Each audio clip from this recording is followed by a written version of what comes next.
Guys, welcome to another vintage genetics video. It's all about classic bodybuilding on this channel, but today we're going to talk about the actual difference between classic and modern bodybuilding. Why are they different?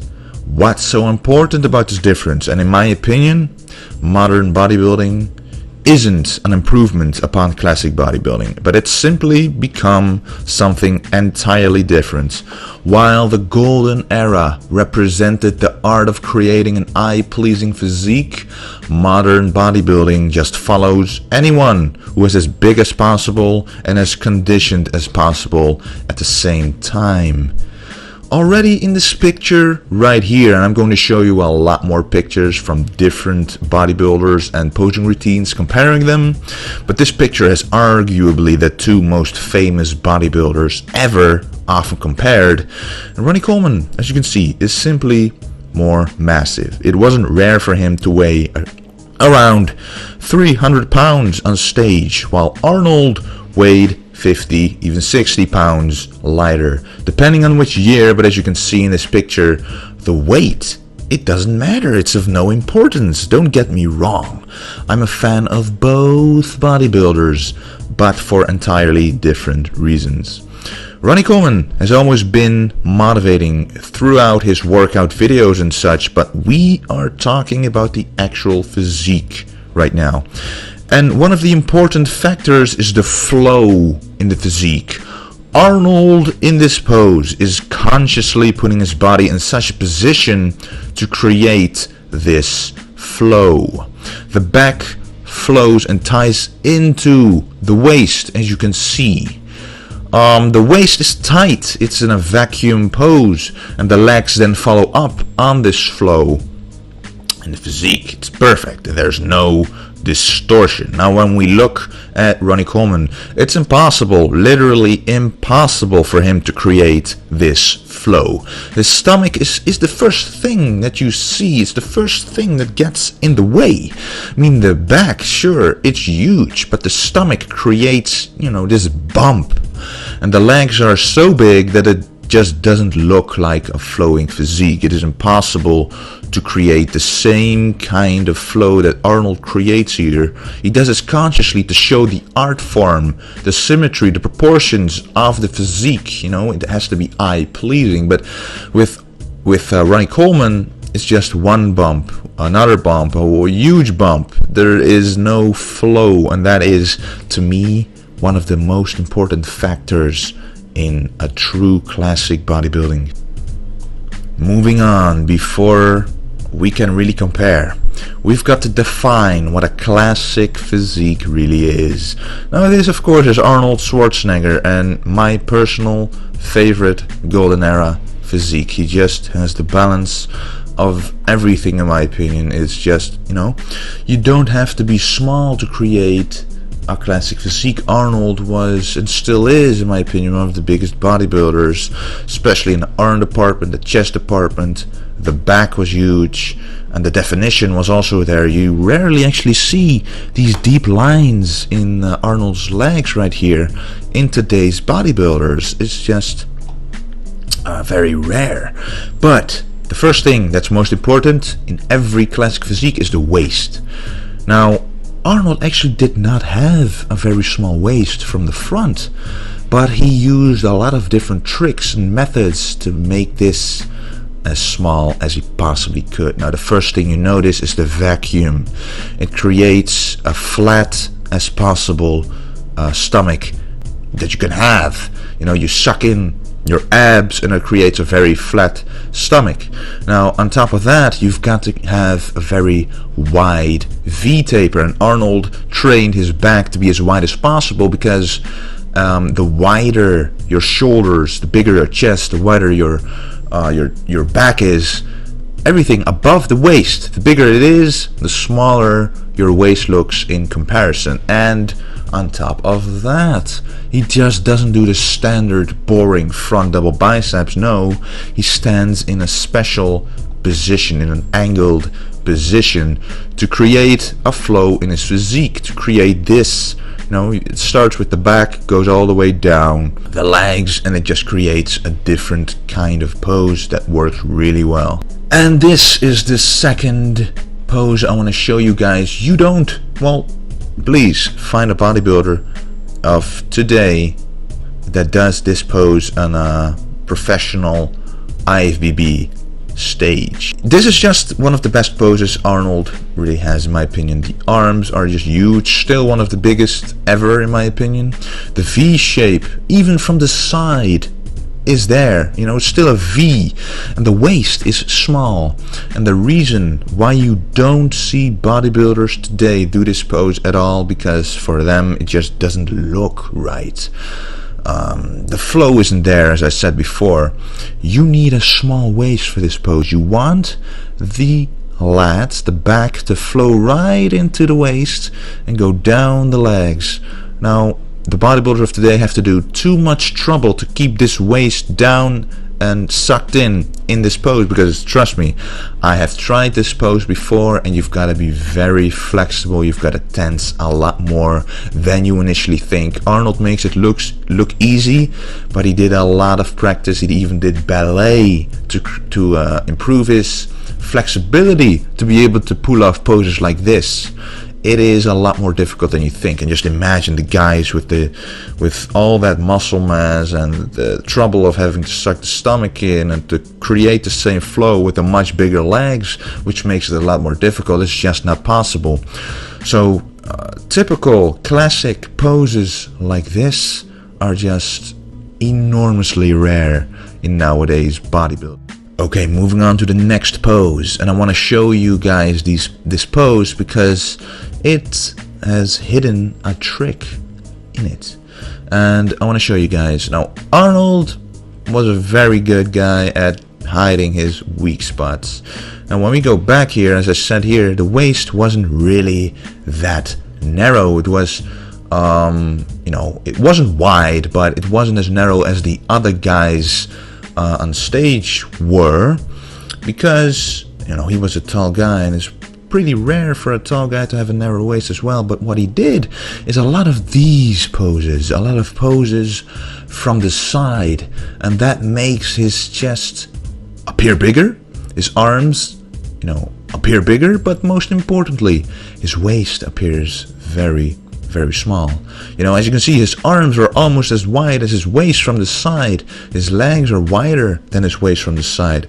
And because of his big chest, it just makes it look that much smaller. So we did a lot of side poses. This is another example. When you have over exaggerated strong points, you're drawn to the strong points and you know, the big chest, big arms, and the tiny waist, because you can see again the flow in the physique, the back flowing into the waist, and it keeps going inward, it keeps getting narrower. And this is just another pose you don't see nowadays. Now I want to show you guys another very famous classic bodybuilder who also, just like Arnold, won several Mr. Olympias. And as you can see, you didn't need to be huge back in the day to win. And this is basically pretty much the most famous Frank Zane pose there is. You can see a very small waist, the best vacuum ever probably, and there is no need for a lot of muscle mass as long as everything is in proportion. And that is, you know, Frank Zane is just another example of a classic, in proportion, defined, symmetrical physique that you don't see anymore nowadays. There's actually one guy that does have this kind of physique, and this guy is named Artemis Dolgin. Okay. Now I want to show you guys some examples of modern bodybuilding. So what is so different about, you know, Dorian Yates right here and Arnold Schwarzenegger? Well, first of all, one of the things I mentioned is Arnold doing the front double bicep, and I'll show you right next to here. It just has a flow in the physique, and Dorian just does it as a standard pose because he knows he cannot do anything else. And on top of that, Arnold had amazing symmetry. But what does Dorian Yates do? What does he have? First of all, two different biceps. You know, what I said earlier about Arnold's legs, Dorian's legs may be bigger overall, but where are the deep stripes, the lines in the legs? The waist, he cannot pull in his waist anymore. It doesn't look very wide here, mostly because his back was one of the best ever, one of the widest ever. But there is no flow in this physique. There's no symmetry in this physique. And in my opinion, this was the first guy who transformed classic bodybuilding. Because before this guy, Lee Haney, as you can see right here, Lee Haney was the one who was winning the Mr. Olympias before Dorian Yates. But Dorian came in bigger, drier.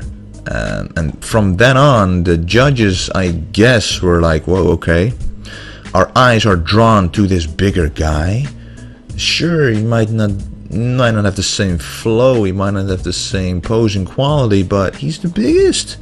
Let's reward him just, you know, just once. Oh, and again. Oh, and again, and again, and again. And then 6 years went by, and then, you know, it was kind of the new standard. Then Ronnie Coleman came along, and the mass just kept on building and building. Now, next picture. This is Dorian trying to pull off a semi-classic pose. Next, right here, I'm going to show you Arnold doing the same pose. Well, the difference is very clear, isn't it? Arnold, again, uses the flow in his physique. And I'm going to use the word flow a lot because it is missing. M-I-S-S-I-N-G from current modern bodybuilding. There is no flow anymore. It's just showing you standing straight, just hoping the muscles are wide enough to create some kind of presence. Just be as big as possible and just show off that you're the bigger guy next to the other guy. You know, you're the biggest. But when they try to pull off classic poses like this, you see it just doesn't work. It just doesn't work. This is a most muscular by Dorian Yates. It's all about the mass, obviously. The weird thing is that he is very grainy, very dry here, but where are the deep striations, for example, in his legs? Arnold, again, he just doesn't stand straight up and do it. He shows you the strengths of his physique, doesn't rely on pure muscle mass, but makes sure that you see the art. And then lastly, we have got Ronnie Coleman. Now he is so massive. This is just relaxed pose. Now he is so massive that his stomach is just too big. His abs are splitting apart. And I'm gonna show you actually how this guy, how Ronnie Coleman used to look like about maybe 10 years before this, maybe 15 years before this. And you will see that he actually did have a very good classic physique, but then it's just the mass game, the mass, trying to put as much mass on as possible. It just keeps on going. Instead of improving your posing, instead of improving the quality of the muscle, it's improving upon the size of the muscle, and that's where it goes wrong. This is not an eye-pleasing physique. You can see the enormous mass, but that's about it, right? It's just massive. Now it is time to compare the posing routines, and we're going to start off actually with the 90-80 Mr. Olympia of Arnold Schwarzenegger. I know the quality isn't the best, but guess what? You don't need high quality when you watch a routine of Arnold Schwarzenegger. Now first of all, he starts off with a pose that's just uncommon today. A side chest tucking in the arm under the rib cage. You know, making something different out of the back double bicep, and as you can see, this transition, it's impossible nowadays. And again, another one, just flawless transitions, guys. These are all classic poses, almost no standard poses at all, and it's all about the transition in this posing routine, you guys. It's not really anymore about just showing off your posing. It's about the transitions between the posing. That's half of things you got to do on stage back in the days. And it just keeps on going with the transitions. This is what posing is all about. Okay, we're going to compare Arnold's posing routine to Ronnie Coleman's, and right from the start you can see it's not as serious. It's not as it's entirely different, as I told you before. You can see how massive he is, but it starts off, it's just a little more goofy, if you know what I mean. It's yeah. Standard posing, it's all about the poses. I want you to look and focus on the transitions. Right now it's all about showing off the mass and trying to at least do a decent transition between the poses, but it doesn't work anymore. They're not able to do this anymore. The standard things, this is actually what Dorian Yates also used to do. And there are no classic poses anymore. Nowhere to be seen. You see, this is something you don't see back in the days, man. You don't see this in the golden era. Again, a standard pose like this, boom, to show off muscularity, to show off definition. Again, I'm most muscular in a way to just, show off, whoa, see, this is the amount of muscle I'm packing just compared to the next guy. It's not about the art anymore. And then we go right into a split, I believe. Yeah, there we go. Now, as you can see here with Frank Zane, comparing it with Ronnie Coleman, it is first of all that you can see that he has a lot less muscle mass. But that wasn't the point of bodybuilding back in the old days. Bodybuilding was about showing the art form of the sculpted human body. Being in control of every muscle, having the knowledge to execute poses that fit your body perfectly, and that's what Frank Zane does right here. Throughout his workouts, he sculpted his physique using select exercises, even like training the vacuum pose to ultimately perform his most known and famous pose. He didn't just incorporate it into other poses, he made it into a whole separate pose, which I believe should be brought back to the bodybuilding posing rounds. And now it is time for another posing routine, but this time from Dorian Yates. A 6-time Mr. Olympia. Now right off the bat, you can clearly see his physique, it's not in proportion, especially when he does bicep shot. He got rewarded for year after year though. He is massive, yes, but as you will see in a minute, when he's performing or trying to perform classic poses, he just cannot hit them properly. And as you can see in this pose, it is all about showing how big his back is. While you can show this in classic poses, he just decides to do the regular standard poses.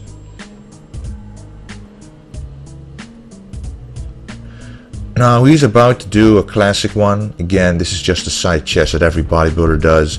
Now this is the first classic one. It just doesn't flow. You see, he can't hold it for more than a second like this one. Again, he just transitions this, especially this one. It just doesn't fit his physique like it did with Arnold. He did not really pick, this is probably the only pose that is really specific to his physique that fits him. But still, as you can see, these poses, and again he repeats this one, it's all about showing the mass in his physique and not about the art form of the physique.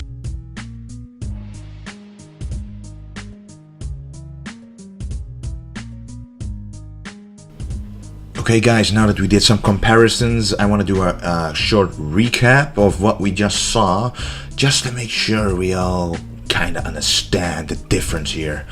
Classic bodybuilding. It is an art form. It is like sculpting a physique slowly over time. No need to add drastic amounts of mass immediately. The focus is on creating a proportionate physique and work on your weak points. There were points given for posing routines as well. Presentation was weighed upon heavily as it was part of classic bodybuilding. Now, modern bodybuilding is something entirely different. It's not a transition, it's simply another thing, because it's more about putting a lot of mass on, and on contest day, make sure you're as conditioned as possible just to appear bigger and drier than the guy standing next to you. Less emphasis on the art form, it's more about putting as much mass on within a given time. Understandable, because right now the guys who are the biggest get rewarded, but the posing routine used to serve as a way for the judges to see how well the bodybuilder understands their body, knows how to control it, and how much time and effort went into it. And nowadays it's more just a show for the audience, with the judges just watching the athlete's body composition without focusing too much on the flow of the physique. Anyway guys, I know this video was kind of long, but I wanted to make sure I hit all major points. Comparing 4 Mr. Olympias from 2 different eras, I hope you have seen the differences, and it's time for us to bring the golden era back. I will do my personal best at the shows that I'm going to do to show the bodybuilding world that classic bodybuilding is where it's at. That's what people really want to aspire to, and I want to create a tidal wave of people following the principles of the golden era. In the next video, I'm going to expand upon this. I'm going to talk about the difference in exercises and how they are performed by bodybuilders from the old days and bodybuilders from the current era. And we are going to dissect the differences and what these differences mean. Guys, thanks so much for watching. New videos coming very soon, and leave suggestions in the comment section, because I am writing them all down and you will see them back real soon in new videos. And always remember to stay golden.